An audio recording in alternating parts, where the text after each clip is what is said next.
Hello everyone. आज का episode जो है मैंने अपने बहुत ही खास मित्र से किया बातें, जिनका नाम है आशीष पुटान। वो मेंटर्स ज्ञान के फाउंडर हैं और साथ ही साथ आज तक 3 से 4 साल में वो 200 से ज्यादा इंटरव्यूज ले चुके हैं टॉपर्स का। तो उन्होंने टॉपर्स के बारे में बहुत अच्छे से जाना है, उन कैसे टॉपर्स का माइंडसेट रहता है, किस तरीके से वो पढ़ाई करते हैं, किस तरीके से टेस्ट सीरीज दिलाते हैं और क्या गलतियां करते हैं, कैसे रहते हैं, वो पूरा चीज उनको बहुत अच्छे से एक्सपीरियंस है। वो पूरा एक्सपीरियंस इस एपिसोड में वो शेयर करेंगे, अपना पूरा knowledge. And at the same time उनको 4 to 5 years का एक्सपीरियंस है टीचिंग का। उन्होंने मेंटरशिप भी दिया है बहुत सारे स्टूडेंट्स का। इवन जो मेंटर्स ज्ञान करके उनका जो स्टार्टअप है उसमें भी उन्होंने बहुत सारे सीजीपीएससी एस्पिरेंट्स को गाइड दे रहे हैं। तो बहुत सारी हमने अच्छी अच्छी बातें करी ये एपिसोड में। अगर आप गवर्नमेंट एग्जाम का प्रिपेयर कर रहे हैं तो ये वीडियो जरूर देखिए, बिकॉज वो यूपीएससी, गेट, ईएससी, सीजीपीएससी इन सारे टॉपर्स के साथ बातें करते रहते हैं, इंटरव्यूज लेते रहते हैं। तो पूरा देखिएगा ये एपिसोड। एंड अगर वीडियो पसंद आया तो लाइक करिएगा, सबके साथ शेयर करिएगा एंड कमेंट में बताइएगा कि कैसा लगा, फीडबैक जरूर दीजिएगा। आइए चलिए देखते हैं।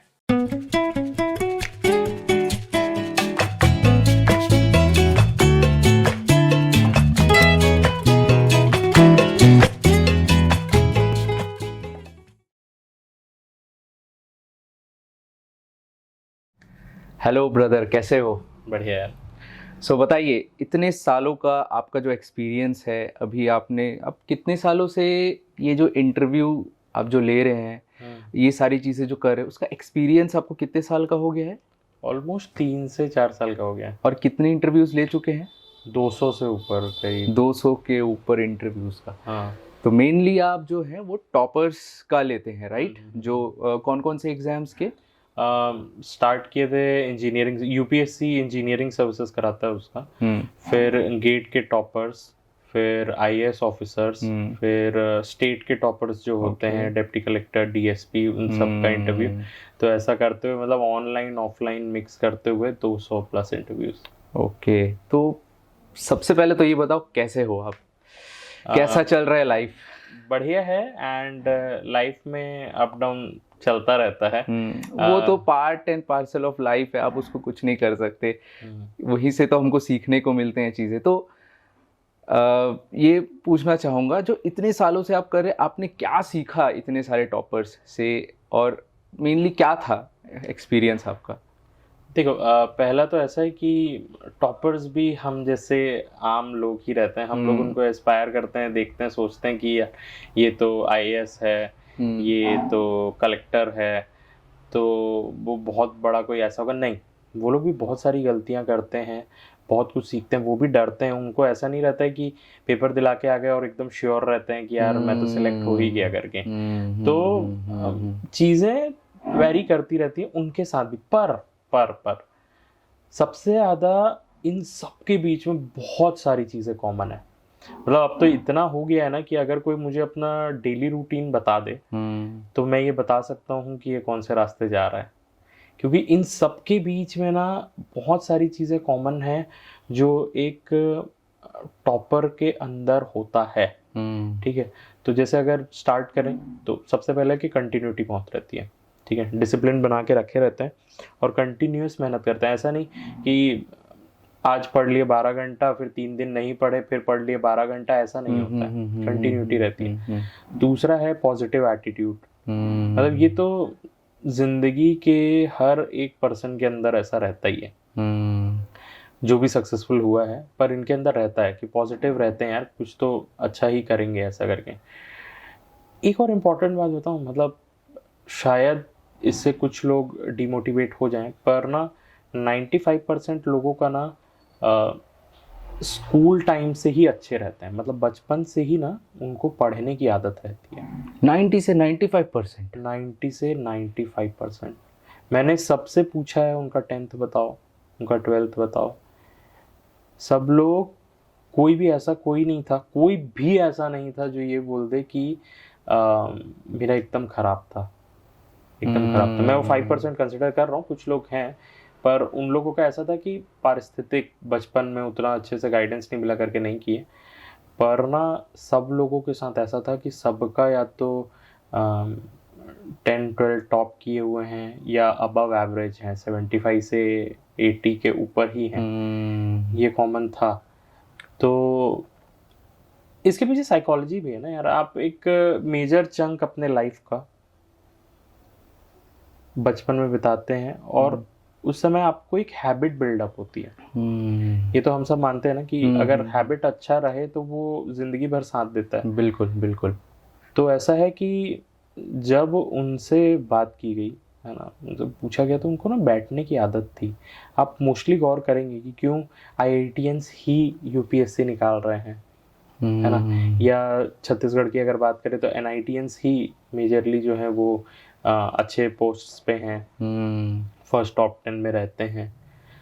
और ऐसा ही हर जगह है। मतलब मैं तो सिर्फ अच्छा कोट नहीं किया था मैंने, मेरे ऐसे कनेक्शंस हैं कि मैं आईआईटी जेई फर्स्ट रैंकर्स से भी बात कर चुका हूँ, वो भी ऑलमोस्ट ऐसे ही बैंक के टॉपर्स, एनडीए के टॉपर्स, मतलब ऑलमोस्ट एक पूरा ना वो बन चुका है बंच की ना, सबके अंदर कॉमन है। तो ना ये 3 चीज़ें तो मैं इमीडिएटली कोट कर सकता हूँ कि भाई वो लोग बहुत ज़्यादा कंटिन्यूस रहते हैं, पॉजिटिव एटीट्यूड मेंटेन रहता है और उनको ना बैठने की आदत रहती है। तो मैं यही बोल सकूँ 90 से 95% कंटिन्यूस रहते हैं। सो व्हाट अबाउट वो 5% जो रहते हैं उन वो कंटिन्यूस तो सब रहते हैं। मैंने सिर्फ कहा कि जो लोग मतलब बचपन से अच्छे हैं ना, वो लोग बाद में भी जाके इम्प्रूव मतलब अच्छा ही किए लाइफ में। ओके। तो कुछ स्टूडेंट्स होते हैं जो 12th के बाद अच्छे होते हैं, कुछ कॉलेज के बाद अच्छे होते हैं, कंटिन्यूस लाते हैं, कुछ मोटिवेशन आ जाता है। तो उनके लिए जब आप उनसे भी बातें किए होंगे, इंटरव्यूज लिए होंगे, तो उनका कैसा एक सोचने का तरीका रहता है या फिर उनका कैसा माइंडसेट रहता है? सेम रहता है कि सडन वो, मतलब ऑब्वियस ही बात है, वो ट्रांजिशन पीरियड के बारे में मैं बात करना चाहता हूँ जो लोग वो 5% के अंदर आते हैं। हाँ, 5% के अंदर बात मैं जो गौर किया ना वो ये है कि पहली बात कि उनको राइट गाइडेंस मिल जाता है। मतलब समझ लो आसपास में कोई आपका पड़ोसी जिसके साथ आप बचपन में खेले हुए और वो अचानक से रैंक ले आता है, कलेक्टर बन जाता है, आईएएस बन जाता है, एक अच्छे पोजीशन पे पहुंच जाता है, तो आप उसको देखते हो और सोचते हो कि ये कर सकता है तो मैं क्यों नहीं कर सकता करके, है ना। आपके लिए सडन एक आ जाता है मोटिवेशन, ठीक है। दूसरा रहता है कि कुछ ऐसे कंडीशंस आपके लाइफ में बनने लग जाते हैं ना कि वो आपको पुश करता है कि आप अच्छा करो। फाइनेंशियल हो सकता है, मेंटल हो सकता है ना। मतलब ऐसा कोई ट्रॉमा लगा हो आपको कि यार अब तो करना पड़ेगा। लाइफ में आपको एक हो जाता है कि कोई कई बार मतलब कोई बेइज्जती कर दिया, है ना, आपका ईगो हर्ट हो गया, आप उसमें चेंज हो जाते हो, तो ना कोई एक सडन कई बार चीज़ें होती हैं। वैसे ये नेचर में भी है कि कई चीज़ें ऐसे वर्क करने लग जाती हैं, कोई सडन इम्पैक्ट पड़ता है या कोई सडन चेंज आता है आपके अंदर कोई भी एक एक्सटर्नल सोर्स की वजह से, तो आप कर लेते हो। पर इसकी प्रोबेबिलिटी बहुत कम होती है क्योंकि मोटिवेशन ज़्यादा देर नहीं टिकता। आपकी हैबिट्स बहुत टिकते हैं। इंटरनल मोटिवेशन भी नहीं टिकता। इंटरनल मोटिवेशन टिकता है पर क्या रहता है कि आपको उसको बार बार देना रहता है। जैसे मैं आपको बता रहा हूँ एग्जांपल के लिए, जिन लोगों को नहीं पता है कि 2 टाइप के थोड़ा इंटरनल एक्सटर्नल के बारे में थोड़ा बता दीजिए। इंटरनल मोटिवेशन भी होता है, एक्सटर्नल मोटिवेशन होता है। एक्सटर्नल जैसे आप वीडियोस वगैरह देख लेते हो, मूवीज देख लेते हो और किसी की कहानियां सुन लेते हो, तो आप कर लेते हो। और इंटरनल मोस्टली एक्सटर्नल का ही इम्पैक्ट होता है। आप बाहर से कुछ सुनते हो, फिर आपके अंदर जनरेट होता है, फिर आप उसको नर्चर करते रहते हो, वो आपको हेल्प करता है, ठीक है। पर अगर उस फेज में देखो, मैं ये थोड़ा साइकोलॉजी के साथ बात करूंगा कि हम लोग जो है ना, इंसान जो होते हैं बहुत ज़्यादा फीलिंग्स पे डिपेंडेंट रहते हैं, है ना। आप किस समय क्या फील कर रहे हो, और फीलिंग्स ऐसा है कि साइनोसॉइडल कर्व है। आज आप टॉप ऑफ द वर्ल्ड पे हो, कल आपको लगेगा कि यार ये क्या हो रहा है करके। फिर आप टॉप ऑफ द वर्ल्ड में रहोगे, यार पूरी दुनिया जान रही है, बहुत पैसे आ रहे हैं, हर एक चीज़ है। अगले पल लगेगा कि यार ये तो टेम्पररी है, अच्छा नहीं है, ऐसा करके आप फिर नीचे चले जाते हो। तो कई बार वो जो आपके पास मोटिवेशन रहता है ना, वो धीरे से कम होने लग जाता है। तो ना आपको पहले जैसा आप परफॉर्म नहीं कर पाते, ठीक है। पर उसी के कंपैरिजन में मैं बता रहा हूँ, हैबिट होता है जो आप साल दर साल बनाते रहते हो। जैसे एग्जाम्पल के लिए, आज आप अगर ब्रश नहीं करो, कैसा दिन रहेगा आपका? खराब हो जाएगा ना। पर आप क्या उसको एकदम ध्यान लगा के रोज करते हो? मतलब ऐसा जाते हो कि यार खुशी खुशी या मजा आ रहा है ब्रश कर रहे हो? नहीं, वो एक हैबिट बन चुका है।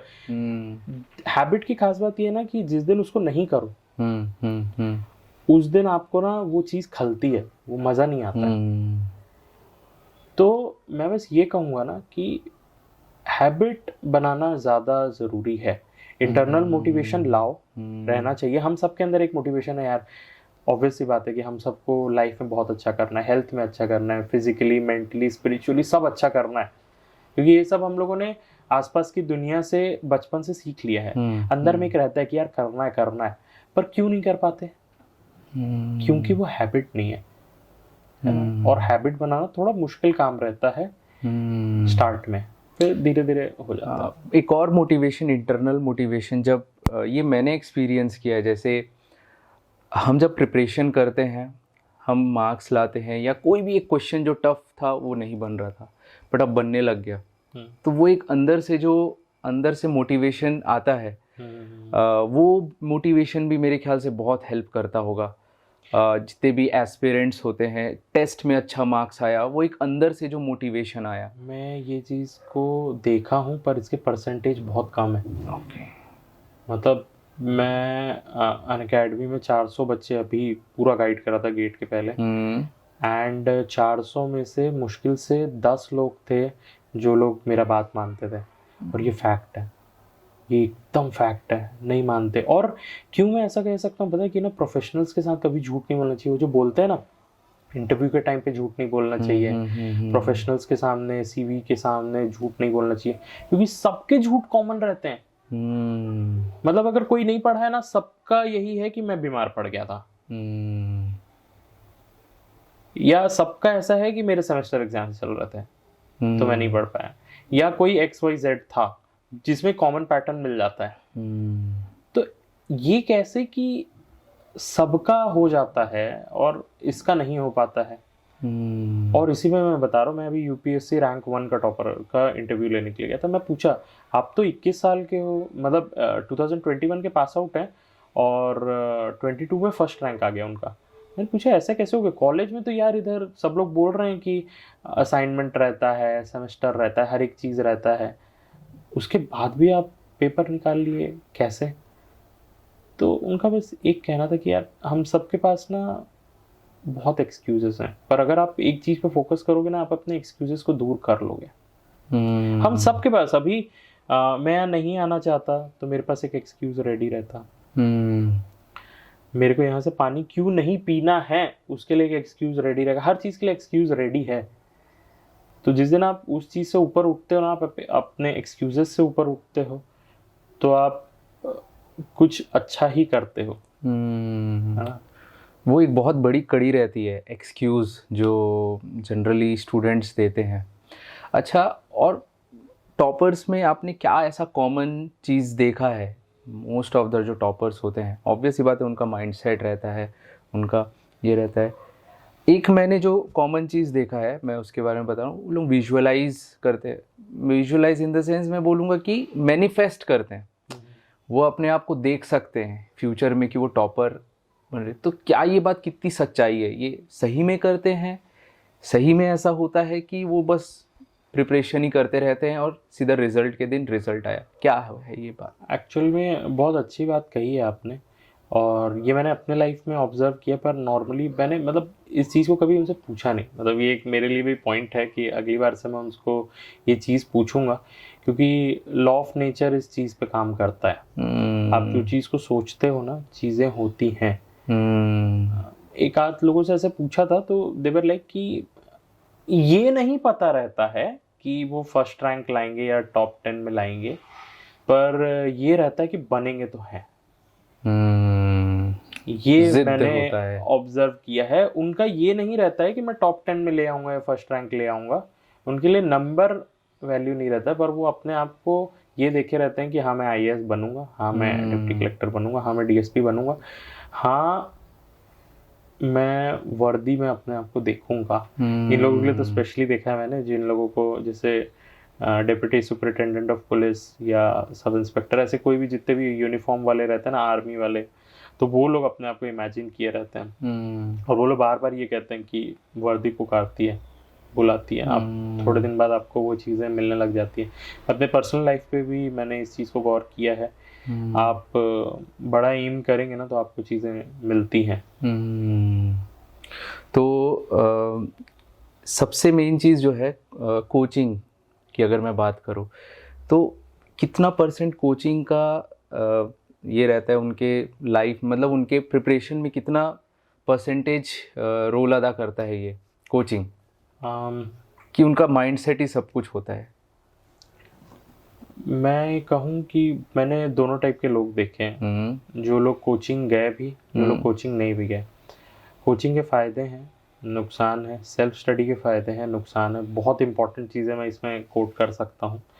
देखिए, अगर आप सेल्फ डिसिप्लिन्ड हैं, अगर आपको पता है कि आपको सुबह उठना है, ये सारी चीज़ें पढ़नी है और फिर आपको कंक्लूड करना है, आपको अगर सही प्रोसेस पता है तब आप बिना कोचिंग के चीज़ें कर सकते हैं, गारंटी है। क्योंकि कई लोगों का ऐसे फाइनेंशियल स्टेट नहीं होता है, कई लोग इतने ब्रेनी रहते हैं कि वो लोग ये डिसाइड कर लेते हैं कि भाई कर लेंगे करके। पर उसमें यही काम आता है। देखो, कोचिंग में क्या रहता है, कोचिंग ये कर देता है कि आपके लिए परोस के सब कुछ दे देता है, ठीक है। अब मैं कोचिंग के फ़ायदे बताता हूँ। कोचिंग के फ़ायदे ये हैं कि आप के पास एक स्ट्रक्चर्ड कोर्स रहता है, ये पढ़ना है करके, ठीक है। तो एक बच्चा सुबह उठता है, 9 बजे जाता है, आता है, क्लास के उसके होमवर्क करता है और फिर सो जाता है, ठीक है। तो इसमें एक स्ट्रक्चर बन गया रहता है कि यार जाना है, पढ़ना है, आना है करके। वहीं पर एक पर्सन जो बिना कोचिंग के है, वो सुबह अपने हिसाब से उठ रहा है, जो सोर्सेस मिल जा रहे हैं पढ़ रहा है, ये सारी चीज़ें थोड़ी सी प्रॉब्लम होती है। पर कोचिंग के नुकसान भी हैं। अब कई लोग सोचेंगे नुकसान कैसे हो सकता है करके। देखो, पहला ये कि अगर आप रॉन्ग कोचिंग में चले गए, आपको ये तो लगता है कि सस्ते में हो जा रहा है, कर लेते हैं करके, कुछ तो सीखेंगे। क्योंकि कई ऐसे कोर्सेस हैं जो 40,000 में होते हैं, कई वही 4,000 में भी हो जाते हैं, सेम कोर्सेस। तो इसमें क्या होता है ना, अगर एक रॉन्ग नॉलेज आपके दिमाग में चला गया, उसको निकालना बड़ा मुश्किल हो जाता है। क्योंकि आप फिर अपनी उससे लड़ने लग जाते हैं ना, प्रेजुडिस से, कि यार ये तो ऐसा होता था, ये ऐसा कैसे हो गया करके। ये एक इशू आता है। दूसरा है कि ना, जब आपको पहले से ये बोल दिया जाता है ना कि बस इतना ही पढ़ लेना, तो आप ना बाहर की चीज़ों को देखते नहीं हो, सोचते भी नहीं हो। ये मैंने ऑब्जर्व किया। जो लोग खुद से प्रिपेयर किए रहते हैं उनको अपार्ट फ्रॉम द सिलेबस भी बहुत सारी चीज़ें पता रहती हैं, क्योंकि वो एक्सप्लोर करते हैं। ये नहीं कि जितना दे दिया सिर्फ उतना ही पढ़ लिए। नहीं मिला रहता है तो 1-2 बुक ढूंढे, 2-4 वीडियोस ढूंढे, 4-5 लोगों से बात किए, तो उनका ज़्यादा बेटर रहता है। तो यहाँ पे थोड़ा आपका कन्फाइन हो जाता है आपका दिमाग, ये फ़ायदा है। तो मैं ये कहूँगा फाइनली कि ऐसे लोग अगर जो डिसिप्लिन्ड है, अपने आप को मानते हैं कि राइट टाइम पे उठ जाते हैं, अपना सब कुछ काम कर लेते हैं, पढ़ाई करते हैं, तो उनके लिए अच्छा है। और मतलब सेल्फ स्टडी कर सकते हैं, और नहीं है तो आप डायरेक्ट गाइडेंस लेके कर सकते हैं, क्योंकि आपको चीज़ें ज़्यादा एक्सप्लोर नहीं करनी पड़ेंगी, उससे हो जाता है। पर आजकल एक नया है कि अगर आपको राइट गाइडेंस मिल जाता है ना, कोई ये बता देता है कि सिर्फ इस बुक से, इस चीज़ से पढ़ ले, क्योंकि इंटरनेट पे सब अवेलेबल है, हर एक लेक्चर अवेलेबल है, हर एक चीज़ अवेलेबल है। चाहे आप किसी भी एग्ज़ाम की बात करें तो सब कुछ अवेलेबल है। बस कोई ना राइट पर्सन जो क्वालिफाइड हो उस चीज़ के लिए, जिसने उस चीज़ को एक्सपीरियंस किया हो, पॉजिटिव एटीट्यूड रखता हो। ऐसे भी नहीं, कई लोग ऐसा रहता है ना कि सालों से पढ़ रहे रहते, फेल होते रहते, तो उनके माइंडसेट बन गया रहता है कि मैं नहीं कर पाया, तू क्या करेगा। ऐसा नहीं, पॉजिटिव अप्रोच के साथ कुछ अगर कोई गाइड करता है ना, तो रिजल्ट आते हैं। हाँ, तो ऐसे ही है। इसी सोच से हम लोगों ने भी, मैंने अपना स्टार्टअप चालू किया, मेंटर्स ज्ञान। तो उसमें हम लोग पीएससी एस्पिरेंट्स को गाइडेंस देते हैं कि ये पढ़ लो यार, ये आपका बेस सेट करेगा। और ऐसे ही लोग गाइड करते हैं जिन्होंने खुद इस एग्जाम को निकाला हुआ है, इंटरव्यू लेवल पे और अलग अलग पोजीशंस पे हैं। तो ये लोगों को एक्चुअल में हेल्प कर रहा है, पर्सनलाइज्ड गाइडेंस, ठीक है। पहले तो ऐसा रहता था ना कि किसी को पता भी नहीं रहता था, और आपको कोई भी कुछ गलत ज्ञान दे दे, आपका लाइफ फिनिश हो सकता है, ये तो आप जानते हैं। इसलिए खैर, मेंटर्स ज्ञान के लिए तो आप बहुत अच्छा काम कर रहे हैं, ये मैंने भी देखा है पर्सनली। तो थोड़ा मेंटर्स ज्ञान के बारे में बताइए, क्या उसमें आप करते हैं और उसमें क्या क्या चीज़ें आप जो है प्रोवाइड करते हैं स्टूडेंट्स को? तो ये ऐसा हुआ था कि मैं अनअकैडमी के लिए काम करता था एंड वहाँ पर मैं IAS officers, IAS officers, GATE के टॉपर्स सबका इंटरव्यू लिया करता था। फिर मैं बिलासपुर जब गया तो कई जो लोग थे वो लोग मेरे को पहचाने, बोले कि सर मैंने आपका वीडियो देखा है, पर ऐसी ही चीज़ आप यहाँ पर क्यों नहीं करते करके, यहाँ पर के लोगों को एक्चुअल में नीड है। तो फिर मैंने सोचा कि हाँ यार, लोगों का यहाँ पर का भी तो हेल्प होना चाहिए, क्योंकि यहाँ पर का भी एक्सपोजर मिलना चाहिए ना पूरे इंडिया को कि हम लोग छत्तीसगढ़ में क्या क्या कर रहे हैं। तो इसी ऑब्जेक्टिव के साथ मैंने डिप्टी कलेक्टर्स का इंटरव्यू लेना चालू किया और पहला ही वीडियो बहुत ज़्यादा हिट हुआ, बहुत ज़्यादा। आज 40-50,000 उसमें व्यूज़ हैं। तो ऐसे थोड़ा मिलने लगा। पर इसके बाद नेक्स्ट चैलेंज क्या आया कि एक जनरलाइज्ड गाइडेंस हर जगह है। जनरलाइज्ड गाइडेंस सबको मिल जाता है कि इतना घंटा 16 घंटे पढ़ो, है ना, और नोट्स बनाओ, टेस्ट, तो ये सब कुछ है। पर कई बार ना आपकी स्ट्रैटेजी आपकी पर्सनलाइज्ड होनी चाहिए, आपके लाइफ के अकॉर्डिंग, आपकी दिनचर्या, आपके अलग प्रॉब्लम्स होंगे। कई लोग ऐसे थे, हाउस वाइफ थे, उनको घर का भी काम करना रहता था, प्रिपरेशन करनी रहती थी। कई लोग कॉलेज जाते हैं, कई लोग ऑफिस जाते हैं उसके साथ। तो हम लोगों ने ये सोचा कि इस गैप को कम किया जाए। तो इसी सोच के साथ ये रखा गया कि भाई अगर आपको चाहिए, हम आपके प्रॉब्लम के अकॉर्डिंग आपके लिए टाइम टेबल बना के देंगे और आपको बताएंगे कि कहाँ से क्या पढ़ना है। तो मेंटरशिप का प्लान चालू किया गया और वो एक्चुअल में बहुत सक्सेसफुल हुआ। ऑलमोस्ट 1000 स्टूडेंट्स ने एनरोल किया। हम लोगों के अदर प्लान्स भी हैं, उसमें भी एनरोल किया। तो एक्चुअल में बहुत लोगों को हेल्प मिलता है। एंड ये नहीं है, बात ये है कि उसके बाद उन लोगों के जो फीडबैक रहे हैं ना, कि thank you so much sir इस चीज़ को करने के लिए, हम लोगों के प्रॉब्लम को समझने के लिए, उस चीज़ को देख के बहुत ज़्यादा खुशी होती है।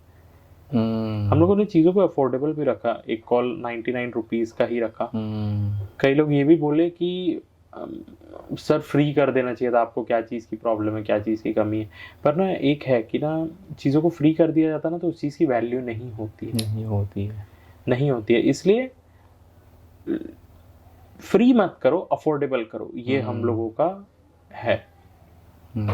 तो इतने सालों का जो एक्सपीरियंस है आपका, इसमें आपको क्या लगता है, ऑफलाइन से ज़्यादा सिलेक्शंस होते हैं कि ऑनलाइन? देखिए, ऑनलाइन का ऐसा है कि I mean coaching, offline coaching versus online coaching की बात कर रहा हूँ मैं। ऑनलाइन का ऐसा है कि रिसेंट अभी शुरू हुआ 2-3 साल पहले, कोविड के जस्ट पहले ज़्यादा, मतलब लाइव वाली चीज़ें ज़्यादा एक्टिव हुई। और उसका जो था कि जियो का भी हेल्प बहुत ज़्यादा आया इसमें, कि अफोर्डेबल जब नेट होने लगा तो लोग और इसके तरफ अट्रैक्ट हुए। प्रोज हैं, सबके प्रोज कॉन्स हैं। और फिर वही बात आती है कि कौन ज़्यादा डिसिप्लिन्ड है, क्या है। देखिए, ऑफलाइन शुरू से चलता आ रहा है, हमेशा से अच्छे अच्छे जगहों पे हर एक चीज़ की कोचिंग मिलती रही। उसका एक अलग इम्पैक्ट इसलिए पड़ता है क्योंकि आप डिसिप्लिन वे में वहाँ पर जाते हो, टीचर का एक फिजिकल आपके साथ कनेक्शन रहता है ना। तो ये सारी चीज़ें रहती हैं। बट कई बार ऐसा होता है ना कि कोई अगर जॉब कर रहा है, कोई हाउस वाइफ है, कोई कॉलेज जाता है, तो उसके लिए इतना पॉसिबल नहीं हो पाता है कि उसी बेस्ट कोचिंग इंस्टीट्यूट में आप जा सको, जो कि शायद यहाँ से बहुत दूर होगा आपके लिए। तब ऑनलाइन पिक्चर आता है कि आपको वही टीचर्स ऑनलाइन पढ़ा सकते हैं, बस वो फिजिकल इम्पैक्ट नहीं रहता। कई चीज़ें ना जो फिजिकल, जैसे अभी हम लोग बैठे हुए हैं, इसी चीज़ को हम लोग जूम पे कर सकते थे, पर वैसा इम्पैक्ट नहीं आता।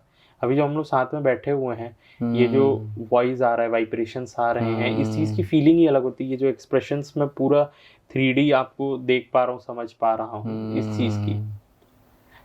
तो यही चीज़ ऑनलाइन और ऑफलाइन में भी आता है। अब ऑफलाइन का ये फ़ायदा है कि आप डिसिप्लिन वे में वहाँ पर जाते हो और एक अच्छा इम्पैक्ट आपके लाइफ में बनता है। आप बाकी लोगों से भी मिलते हो, जो आपका कंपटीशन है उसके आसपास रहते हो, उनका माइंडसेट को समझते हो।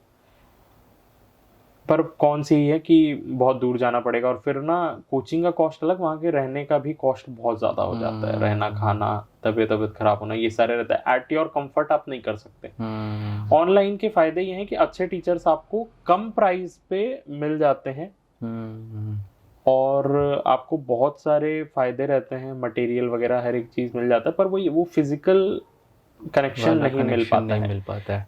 तो कई ऐसे स्टूडेंट्स हैं जो अगर डिसिप्लिन नहीं है तो वो ऑफलाइन ज्वाइन कर सकते हैं, पर अगर डिसिप्लिन है तो ऑनलाइन किया जा सकता है, क्योंकि ऐसे लोगों को मैं बहुत लोगों को जानता हूँ जो ऑनलाइन से ही सिलेक्ट हो रहे हैं।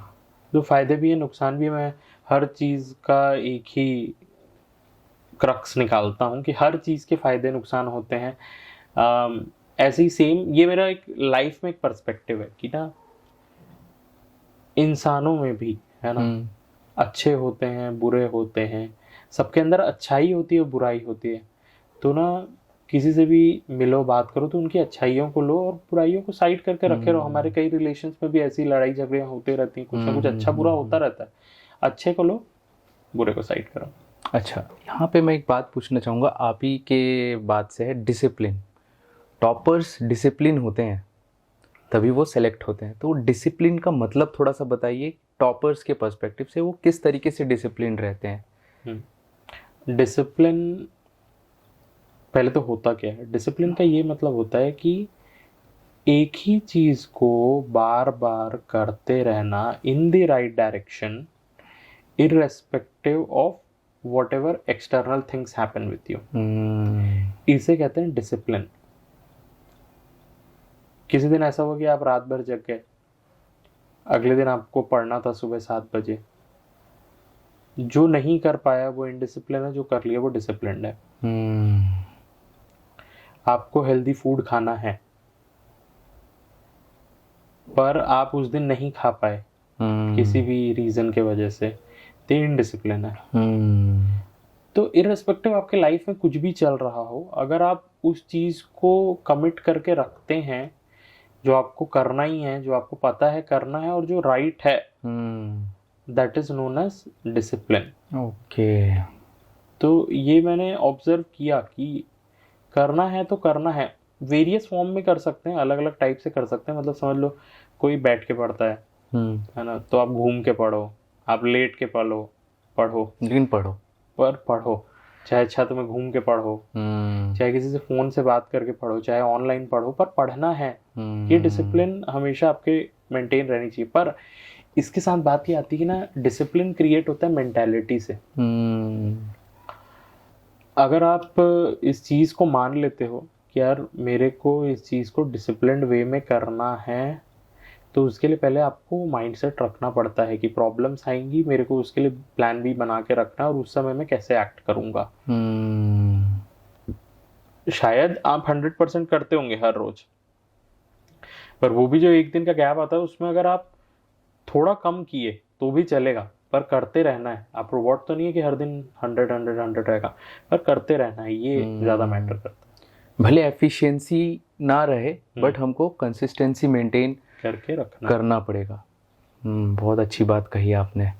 तो टेस्ट सीरीज का कितना बड़ा रोल रहता है एक स्टूडेंट के टॉपर बनने के जर्नी में? टेस्ट सीरीज भगवान है, भगवान मान लो उसको, भगवान है, वही चीज़ है। मैं यूपीएससी फर्स्ट रैंकर्स का मैंने बहुत इंटरव्यूज लिए हुए हैं, गेट के फर्स्ट रैंकर्स का भी इंटरव्यू लिया हुआ है। मोस्टली टॉप 10 रैंकर्स ही रहते हैं। आईएएस ऑफिसर जो मतलब इंडिया का टफेस्ट एग्जाम जिसको माना जाता है, उनके इंटरव्यूज है। डिप्टी कलेक्टर जो छत्तीसगढ़ का सबसे टॉप का एग्जाम है, उनके इंटरव्यू लिए, और सब लोग माथा टेकते हैं सिर्फ टेस्ट सीरीज के ऊपर। ये सिर्फ यही है जो आपको बना सकता है। क्योंकि देखो, अगर उसे पीछे की चीज कराया जाए कि टेस्ट सीरीज करता क्या है, टेस्ट सीरीज आपके लिए आपकी गलतियां फाइंड आउट करता है। आपकी गलतियां जहां फाइंड आउट होती हैं, आप उसको ठीक करते हो, तो आप एक बेटर इंसान, एक बेटर पर्सन बनते जाते हो उस फील्ड में। अब लोगों को टेस्ट सीरीज से डर क्यों लगता है? बचपन से ही ना हमारे एजुकेशन सिस्टम में कुछ इस तरीके से बना के रखा गया है कि आप तैयारी करते हो, एग्जाम दिलाते हो, पर आपको उसको करेक्ट करने का टाइम नहीं मिलता है। आप सीधा अगले उस पर प्रमोट हो जाते हो, है ना। आपको करेक्ट करने का टाइम नहीं मिलता है। तो आप हमेशा से क्या मानते हो, या तो आप अच्छा कर रहे हो या तो बुरा कर रहे हो। इम्प्रूव वाली चीज़ें नहीं आती हैं। वही चीज़ जब हम लोग कॉलेज लाइफ से बाहर आते हैं, कॉम्पिटिटिव एग्जामिनेशन को देखते हैं, वहाँ सिर्फ लाइफ इम्प्रूवमेंट की है। आपको इम्प्रूव करना पड़ेगा। आप जो कल थे, आप जो कल गलतियां कर रहे थे, उससे इम्प्रूव करना पड़ेगा। और ये अगर नहीं करते हैं तो लोगों को बस फिर डर लगने लगता है। सबको पता है टेस्ट सीरीज दिलाना है, दिलाते हैं एक आध बार, सब खरीद के तो दिलाते हैं, है ना। दिलाने के बाद अच्छे मार्क्स जब नहीं आते ना तो छोड़ देते हैं, क्योंकि वो आदत नहीं बनी है इम्प्रूव करने की। एग्जैक्टली। वो सोचते हैं कि 5 बार और रिवाइज कर लेंगे पर टेस्ट नहीं दिलाएंगे। पर वही चीज़ मैं देखा हूँ कि 100 टेस्ट दिलाना, 200 टेस्ट दिलाना, 300 400 टेस्ट दिलाते हैं ना जब पेपर का, ना ऐसा कॉन्फिडेंस रहता है ना कि कोई भी पेपर निकल जाएगा। फेलियर टू फेलियर मूव करते हुए लास्ट में फाइनल टॉपर बनते हैं। सही बात है, क्योंकि हम जब तक टेस्ट दे के अनकम्फर्ट फील नहीं होंगे, सेम वही अनकम्फर्टनेस हमको एग्ज़ाम में लगेगा। अगर वो अनकम्फर्टनेस अगर हम पहले ही फील कर लेते हैं, धीरे धीरे धीरे धीरे फिर हम चीज़ें इम्प्रूव होगी और फिर हम एग्ज़ाम में हो सकता है हम बहुत ज़्यादा कंफर्ट फील करें क्वेश्चंस देख के, जो कि बहुत बड़ा एक टॉपर का एक निशानी रहता है मेरे ख्याल से। अच्छा, सक्सेस स्टोरी तो बहुत सुना है, कोई ऐसे टॉपर्स का स्टोरी सुनाइए जो बहुत बार फेल हुआ, मतलब अब ऐसा लग रहा था कि होगा ही नहीं, लेकिन फिर उसने करके दिखाया। होते हैं, ऐसे भी होते हैं। मतलब ऐसा नहीं कि फर्स्ट अटेम्प्ट दिया हो गया, ये स्टोरी नहीं सुनना है, कुछ एक स्ट्रगल स्टोरी सुनाइए जो ऐसे टॉपर का, प्लीज। हैं ऐसे 4-5 लोग हैं जिनसे मतलब मैं एक्चुअल में बात करके बहुत ज़्यादा इंस्पायर हुआ और ये सोचा यार कि ये कहानी तो जानी चाहिए। और लिटरली मतलब उनका इंटरव्यू लेते हुए ना एक गूज बम्स आने लगते थे कि यार ये कैसे कर सकता है करके पर्सन। तो एक चीज़ सब में कॉमन थी कि वो लोग ना अपनी गलतियों को ठीक नहीं कर रहे थे, और फाइनल अटेम्प्ट में जब गलतियां ठीक हुई तो उनका रिजल्ट आ गया। एक बता रहा हूँ, एक कमिश्नर है, असिस्टेंट कमिश्नर, उनका इंटरव्यू ले रहा था। वो बचपन से मतलब गरीब परिवेश के थे, उनको बचपन से ही जॉब करना, जो ग्रोसरी स्टोर होता है ना आटा दाल चावल, वहाँ पर वो काम किया करते थे। 1500 रुपये उनको महीने का मिलता था। फिर वो देखे कि यार इससे ज़्यादा कमाई तो टेलरिंग में है, तो वो टेलरिंग सीखे और फिर वो 20 साल तक टेलर थे। फाइनली फिर असिस्टेंट कमिश्नर बने। 20 साल तक? 20 साल तक। तो उन्होंने कब स्टार्ट किया था ये ऑलमोस्ट वो थे कि बहुत छोटे से वो उम्र में, तो कितने साल में बने? 30-35 के एज में बने होंगे। ऑलमोस्ट उतने पे बने हुए थे और साथ में पढ़ाई भी करी उन्होंने। पढ़ाई कर रहे थे वो, पढ़ाई कर। तो ऐसा क्यों आया उनके ऊपर? क्योंकि फैमिली कंडीशंस ऐसी हो गई थी उनकी, थोड़ा उनके कंडीशंस बहुत ख़राब थे, है ना। फादर उनके रिक्शा चलाते थे, जो होता है ना रिक्शा, वो चलाया करते थे वो। तो कंडीशन बहुत पुअर होने की वजह से आप बचपन से ही जिम्मेदारियां लेने लगते हो, तो उस चीज़ को वो रेगुलर करते रहे। फिर सुबह उठते थे 5 बजे, आते थे बिलासपुर कोचिंग करने के लिए। फिर वहीं पर वो सोचे कि यार कुछ पैसा कमाना पड़ेगा, तो वहीं पे दर्जी लग गए थे वो, लेडीज़ टेलरिंग बुटीक जिसको कहते हैं, उसमें किया करते थे और साथ साथ तैयारी भी करते थे। सब कुछ ऐसे मैनेज करते हुए, ऐसा नहीं था बचपन से बहुत ग्लोरियस थे पढ़ाई में, ये नहीं था, पर वो ये थे कि कंसिस्टेंट रहेंगे। तो पहली बार में पेपर नहीं निकला, वो अपने होम टाउन से दिलाते रहते थे। तो उनको ये समझ में है कि यार यहाँ पे माहौल नहीं है, सही गाइडेंस नहीं मिल रहा है करके, तो वो बिलासपुर शिफ्ट मतलब अप डाउन करते रहते थे। पहले गलती की वहीं पर रह के, फिर अप डाउन करना चालू किया। अप डाउन में प्रॉब्लम ये है कि ज़्यादा टाइम सेव नहीं हो पाता है, ठीक है। पहली गलती है कि आप उस माहौल में नहीं थे, राइट गाइडेंस में नहीं थे। एक अटेम्प्ट उनका गया, दूसरा अटेम्प्ट में आने जाने में ही बहुत ज़्यादा टाइम लग गया, कोचिंग करते रहते थे तो आने जाने में टाइम लग गया। तीसरे में फिर वो वहीं पर सेटल हो गए बिलासपुर में ही, फिर तैयारी करने लगे हर चीज़। फिर उसके बाद कंडीशन सेम रहा, अच्छा रहा, और फिर फाइनली उनका पेपर निकला। तो फेलियर टू फेलियर मूव करते हुए वो ऐसे करते रहे। और भी ऐसे एग्जाम्पल हैं जो मतलब एक बार नहीं निकला, 2 बार नहीं निकला। अभी किसी का रिसेंट में इंटरव्यू ले रहा था, वो एग्जीक्यूटिव मजिस्ट्रेट है, तो उन्होंने एक बात कही कि यार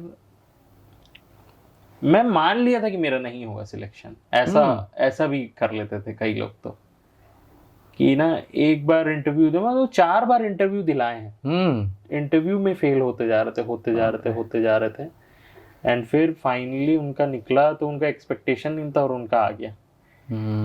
कई बार ऐसा भी होता है कि आप ना इतना मेहनत कर लिए रहते हो ना कि आपको रिजल्ट मिलना ही रहता है। ये भी एक चीज है, आप कर रहे हो, आप इम्प्रूव कर रहे हो, आपको फिर ना एक बात के बाद एक्सपेक्ट नहीं रहता है और आपको वो चीज़ मिल जाती है। ऐसा भी देखा है। तो बहुत मिक्स हैं लोग, बहुत सारे, मतलब सब लोगों ने अपनी परिस्थिति को ये नहीं बनाया, उसको क्या बोलना ढाल चाहिए, नहीं बनाया है। हाँ, उसको हथियार बना के पूरा प्रूफ करते रहे। खैर, यही तो कंटिन्यूअस होना चाहिए हर किसी के, मतलब चाहे आप कोई भी फील्ड में जाओ, एक बार जॉब लग गया उसके बाद भी आपके लाइफ में स्ट्रगल रहता ही है। तो प्रिपरेशन जो है, आप भी प्रिपरेशन करे हो अपने वक्त में, मैं भी किया हूँ। आपको क्या लगता है, हमको प्रिपरेशन क्या क्या सिखाता है? कोई भी एग्ज़ाम का अगर हम प्रिपरेशन करते हैं, है ना, तो क्या सिखाता है एक स्टूडेंट को? उसको लाइफ से आप अगर रिलेट कर सकते हैं तो प्लीज़।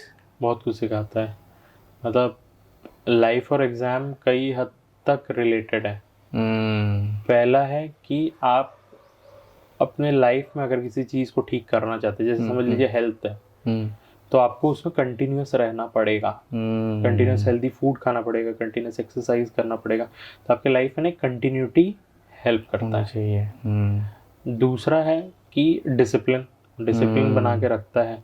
आप यहाँ पे डिसिप्लिन वे में लगातार पढ़ते रहते हो, वहाँ पर भी प्रॉब्लम आती है, वो बहुत सारा डिस्टर्बेंस होगा, लाइफ में प्रॉब्लम होगी।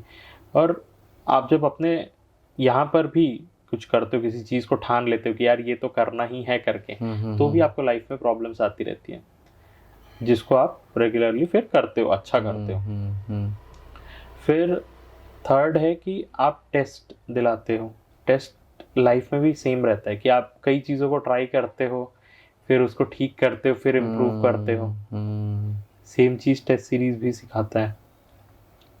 आप अलग अलग चीज़ें नॉलेज एक्वायर करते हो, लाइफ में भी आप नॉलेज एक्वायर करते रहते हो, मतलब आप नए लोगों से मिलते हो, बात करते हो, एक्सपीरियंस शेयर करते हो, कई बार अच्छा होता है, कई बार धोखा मिलता है, तो आप उससे एक्सपीरियंस्ड होते हो। सेम चीज़ आपके पढ़ाई में भी है। तो यार अगर आपने ना लाइफ में किसी भी चीज़ के लिए सीरियसली तैयारी की है, चाहे आप उसमें सक्सेसफुल हो ना ही हो, वो नहीं कहूँगा मैं, पर वो आपको ना लाइफ में बहुत कुछ सिखा के जाएगा, ये श्योर है। एक जो क्वालिटी होती है एस्पिरेंट्स की, एंड्योरेंस, जो एक लगे रहने की जो क्षमता होती है, वो एक स्टूडेंट में बढ़ जाता है, जो जेन्युइनली प्रिपेयर किया रहता है कि कुछ भी हो जाए मैं ये सिचुएशन से तो निकल ही जाऊंगा। एक उसके अंदर एटीट्यूड आ जाता है। और मैंने ये देखा है, मतलब जो बंदा ना मेहनत से तैयारी किया है, जो किया है एक्चुअल में तैयारी, जो तैयारी किया, ये मैं बार बार कहूंगा, ऐसे लोग नहीं जो मतलब आए घूमे फिरे और उसको तैयारी कहते थे, नहीं, जो अपने रूम में घुस के अच्छे से मेहनत किया है, भले वो फेल हो जाए पर लाइफ में कुछ ना कुछ अच्छा कर लेता है। वही तो एंड्योरेंस। चाहे आपका मोटिवेशन हाई हो चाहे लो हो, बट आपका काम होते रहना चाहिए, वहीं पे आपका डिसिप्लिन भी आता है फिर। तो ये एक बहुत अच्छी बात कही आपने।